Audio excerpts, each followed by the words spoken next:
You need to hear this if you've ever wondered why some search results just get you. Let's dive into search intent keywords.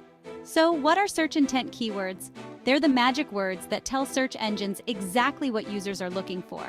For example, if someone types best pizza near me, their intent is clear. They want to find a delicious pizza ASAP. There are 4 main types of search intent: informational, navigational, transactional, and commercial. Informational intent is when users are looking for information, like how to bake a cake.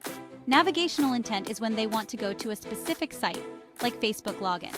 Transactional intent happens when someone is ready to buy, like buy Nike sneakers. And commercial intent is when users are looking to compare before a purchase, like best smartphones 2024.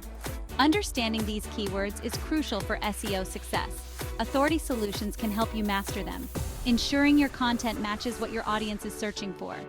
If you found this helpful, don't forget to like this video, subscribe to our channel, and hit that notification bell so you never miss out on our SEO tips.